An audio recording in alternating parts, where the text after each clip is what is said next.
نماز میں قیام کے دوران دونوں پاؤں کے درمیان، دونوں ٹانگوں کے درمیان کتنا فاصلہ ہونا چاہیے، اس حوالے سے صحابی رسول حضرت عبداللہ ابن عمر رضی اللہ تعالیٰ عنہ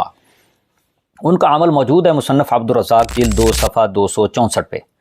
ان ابن عمر کان لا یفرسخ بینہما ولا یمس احداہما الاخری قال بین ذلک، نہ ہی وہ اپنی دونوں ٹانگوں کے درمیان زیادہ فاصلہ رکھتے اور نہ ہی ان کو ملا کر رکھتے، بلکہ معتدل رہتے، اعتدال کے ساتھ کھڑے ہوتے۔ اور یہی روایت، یہی عمل حضرت عبداللہ ابن عمر رضی اللہ تعالی عنہما کا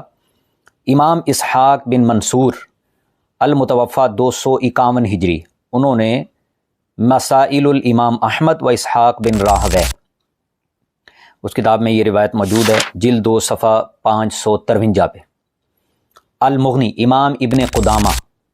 حنبلی 620 ہجری جن کا یوم وفات ہے، جلد 2 صفحہ 396 پہ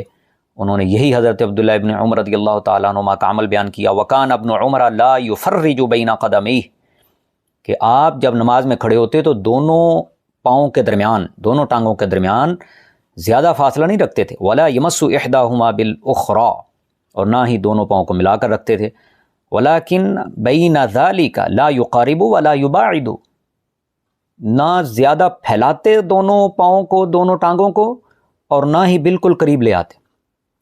الکافی فی فقہ الامام احمد، امام ابن قدامہ کی جلد 1 صفحہ 286 پہ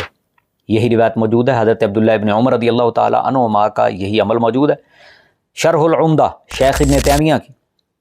جن کو اہل حدیث، وہابی حضرات، وہابی علماء اور عوام اپنا بہت بڑا امام گردانتے ہیں اور بڑے فخر سے ان کا نام بھی لیتے ہیں، مگر ان کی اس روایت پر معلوم نہیں کہ کتنا اعتبار کرتے ہیں۔ جلد 2 صفحہ 645 انہوں نے یہی حضرت عبداللہ ابن عمر رضی اللہ تعالیٰ عنہما کا عمل بیان کیا ہے۔ اور یہ بھی یاد رہے کہ حضرت عبداللہ ابن عمر رضی اللہ تعالیٰ عنہما یہ وہی صحابی ہیں جن کی روایات ہمارے بر صغیر میں اہل حدیث علماء وہ پڑھ پڑھ کر رفع یدین کے حوالے سے لوگوں کو قائل کرتے ہیں رفع یدین کرنے کے لیے، یعنی رفع الیدین کے حوالے سے ان کی روایات کو لیتے ہیں، مگر نماز میں کھڑے کیسے ہونا ہے، دونوں ٹانگوں کے درمیان، دونوں پاؤں کے درمیان فاصلہ کتنا رکھنا ہے، اس حوالے سے حضرت عبداللہ ابن عمر رضی اللہ تعالیٰ عنہما کے اس عمل کو وہ چھوڑے ہوئے ہیں۔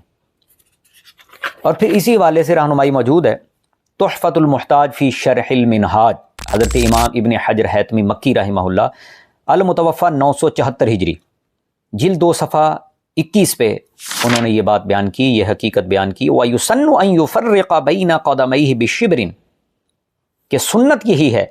کہ نماز میں جب قیام کیا جائے تو دو ٹانگوں کے درمیان، دونوں قدموں کے درمیان ایک بالشت کا فاصلہ ہونا چاہیے، یعنی ایک ہاتھ کا، جس طرح بندہ اعتدال کے ساتھ کھڑا ہوتا ہے۔ اور اسی حوالے سے نہایت المحتاج الی شرح المنہاج، جلد 1 صفحہ 465، امام شمس الدین رحمہ اللہ 1004 ہجری ان کا یوم وفات ہے، انہوں نے بھی یہی حقیقت بیان کی ہے کہ سنت یہی ہے کہ دونوں ٹانگوں کے درمیان، دونوں پاؤں کے درمیان ایک بالشت فاصلہ ہونا چاہیے۔ اور اسی کی روشنی میں حضرت امام ابن عابدین رحمہ اللہ، یعنی صحابی رسول کا عمل اور دیگر محدثین کی وضاحت کے روشنی میں رد المحتار میں حضرت امام ابن عابدین شامی رحمہ اللہ المتوفی 1252 ہجری، انہوں نے جلد 1 صفحہ 444 پہ مزید اس کو واضح کرتے ہوئے ارشاد فرمایا وَيَنبَغِي أَن يَكُونَ بَيْنَهُمَا مِقْدَارُ 4 أَصَابِعٍ، مناسب یہی ہے کہ صحابی رسول کا جو عمل ہے، انہوں نے جو رسول پاک صلی اللہ علیہ وآلہ وسلم سے دین سیکھا ہے اور نماز پڑھنے کا جو طریقہ سیکھا ہے اور کھڑے ہونے کا، قیام کرنے کا جو انداز سیکھا ہے، اس سے یہ واضح ہوتا ہے، دیگر محدثین کی توضیحات سے، توجیحات سے یہ واضح ہوتا ہے کہ مناسب یہی ہے کہ دونوں ٹانگوں کے درمیان، دونوں پاؤں کے درمیان 4 انگلیوں کا فاصلہ ہو، 4 انگلیوں کا فاصلہ ہو، یعنی بندہ بالکل اعتدال کے ساتھ کھڑا ہو، اعتدال کے ساتھ کھڑا ہو۔ اور بخاری شریف میں وہ جو حدیث پاک ہے جس کو بنیاد بنا کر ہمارے اہل حدیث، عوام اور علماء